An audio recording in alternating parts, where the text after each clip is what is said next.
Somewhat 4,500 roaring, amazing, screaming fight fans had witnessed this bloody bout. Both men visiting the ground several times. October 20th, featherweight title and world champion, Little Hebrew, would stand 5'4" with a 66-inch reach. He would hold his own. His name was Abe Patel. He draws with Little Chocolate, George Dixon, in 20 rounds.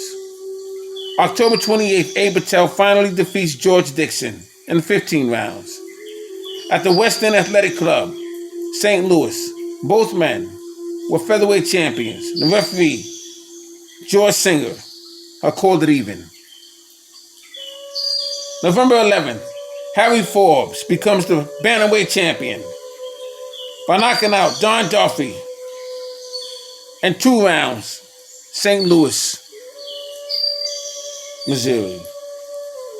November 15th, heavyweight champion James J. Jeffries held to a 20-round draw when he was in the ring with Gus Rulin, 1897.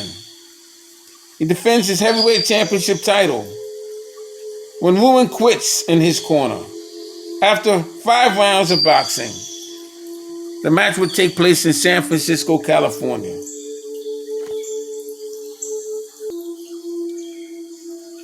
April 26, 1906, Jack Johnson defends his world-colored heavyweight championship belt at the Lincoln Athletic Club in Chelsea against Sam Langford.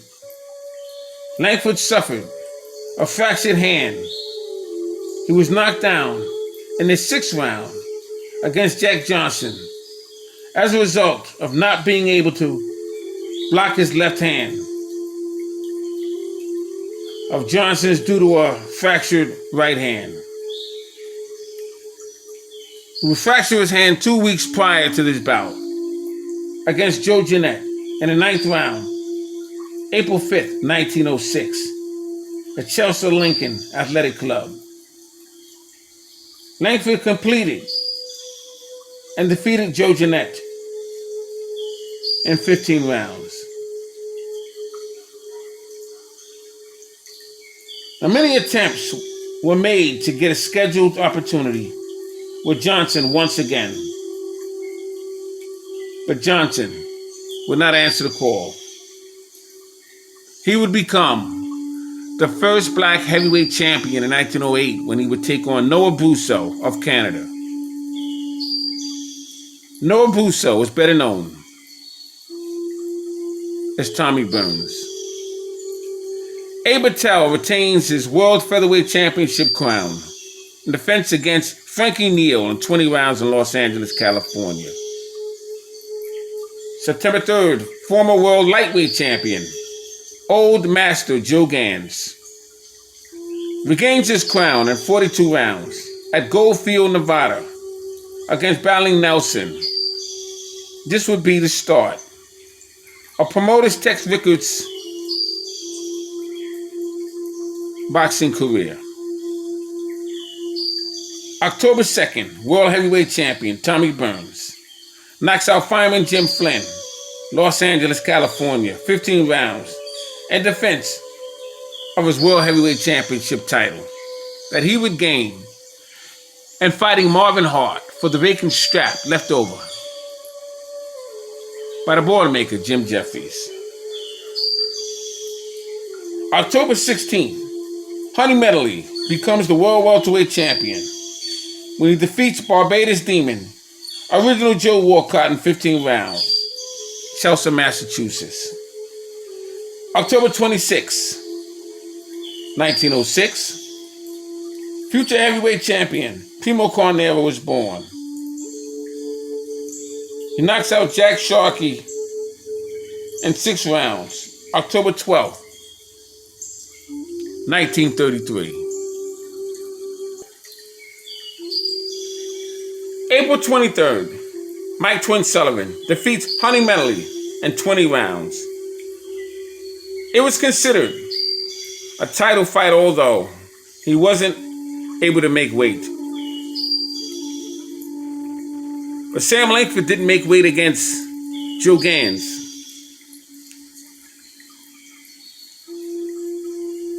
And he was unable to fight for the title in 1903. May 8th, World Heavyweight Champion Tommy Burns knocks out Philadelphia Jack O'Brien in 20 rounds in Los Angeles, California. May 30th, Mike Shriek knocks out Marvin Hart in 21 rounds, Las Vegas, Nevada. July 4th, World Heavyweight Champion Tommy Burns knocks out Bill Squire 2 minutes and 9 seconds of the very first round. This bout was scheduled for 45 rounds in Coleman, California.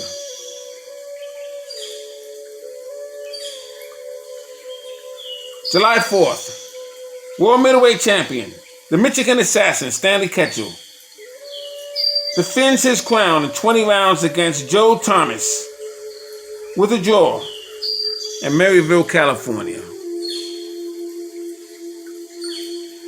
July 31st, Lightweight Champion Jimmy Britt defeats Battling Nelson in 20 rounds, San Francisco, California. September 2nd, Middleweight Champion Stanley Ketchel, floored in the 27th round, badly mauled, badly battered, comes back to drop Joe Thomas 3 times before the bout was stopped in 32 rounds. He would retain his World Middleweight Championship crown.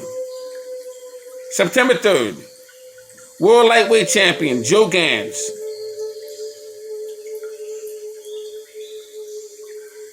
he stopped lightweight Jimmy Britt 6 rounds, San Francisco, California. He will remain the World Lightweight Champion. March 31st, 1920, St. Paul's, Minnesota.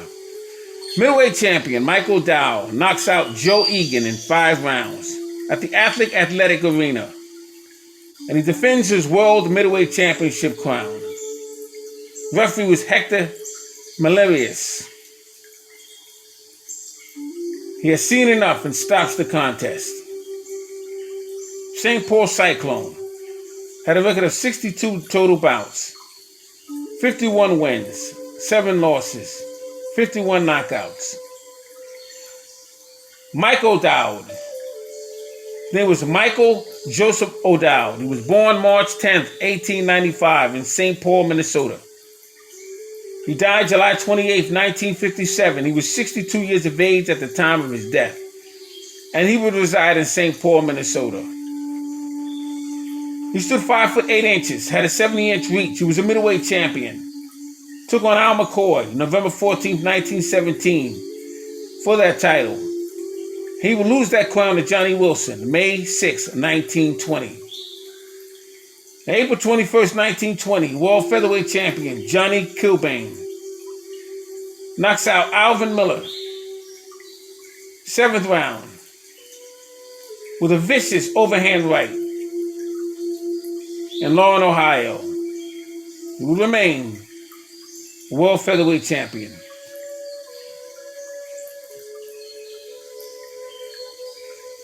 Now the thing with Johnny Kilbane, his name was John Patrick Kilbane.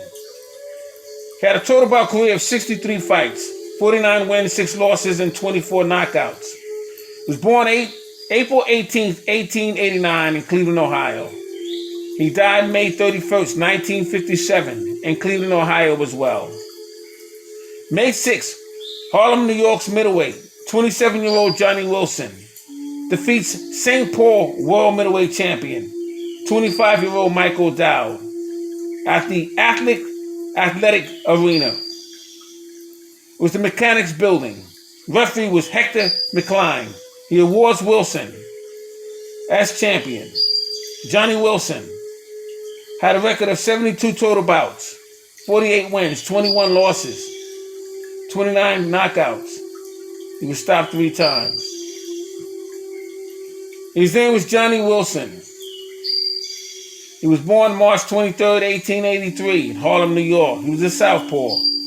He died December 8th, 1985. He was 92 years of age at the time of his death, and he was resigned in Boston, Massachusetts.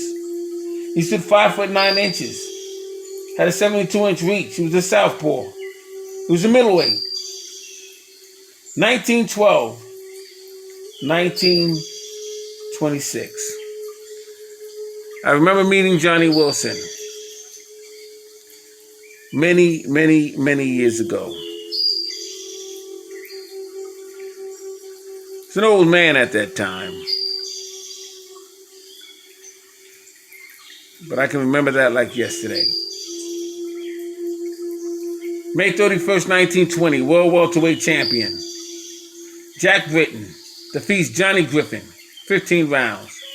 Akron, Ohio. And he remains the World Welterweight Champion.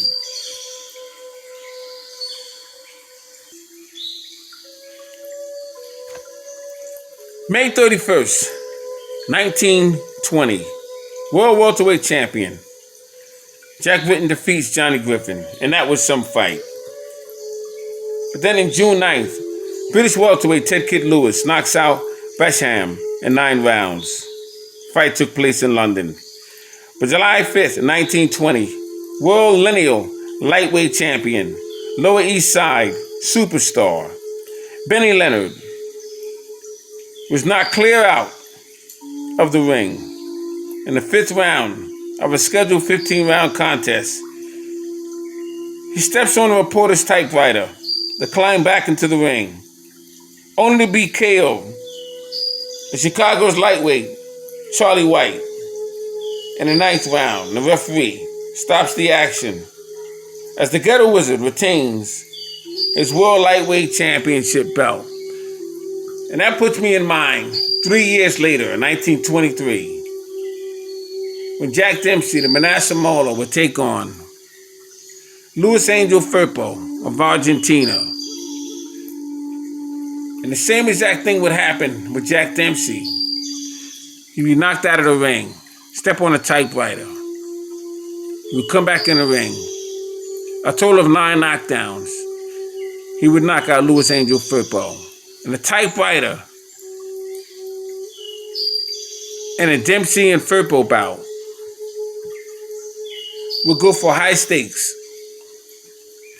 Very interesting fight, very interesting time in the history of pugilism.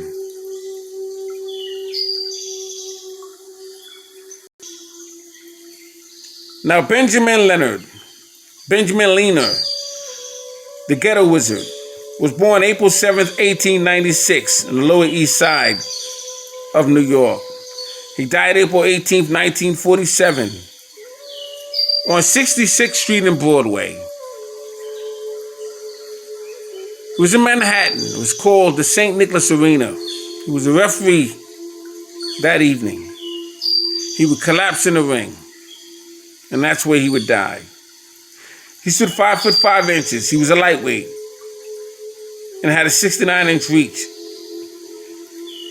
He lost his professional debut October 14th, 1911 to Mickey Finland. It was at the Ford Inn Athletic Club in New York. He was stopped in 3 rounds. He would suffer a nosebleed between July 31st, 1912 and September 13th, 1912. He won 1, lost 1 with Kid Ghetto. July 20th, 1914, lost a 10-round decision to Phil Bloom of England. He would become August 25th, 1914, and October 1st, 1914. A victor over Eddie Wallace, Philadelphia, Pennsylvania. He would take on Powell Moore and Joe Thomas, Phil Bloom. He would defeat Phil Bloom in a bloody mess. He would take on Rocky Kansas and Joe Martin. March 8th, 1916, after boxing world champion, 22-year-old Johnny Dundee, It was down in the 8th round. The fight would be called a 10-round draw, and Benny, who was 19 years old, would be unhappy. These two men would get it on 8 separate occasions. Benny Leonard and Johnny the Scotch Wop Dundee.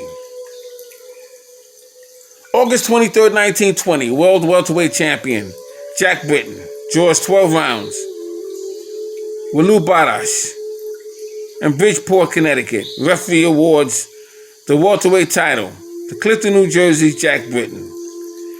September 6, 1920, Manassas, Colorado, World Heavyweight Champion Jack Dempsey knocks out Billy Misk 3 rounds. The fight would take place at Ben Harbors, Michigan. That would be Jack Dempsey's first World Heavyweight Championship title defense.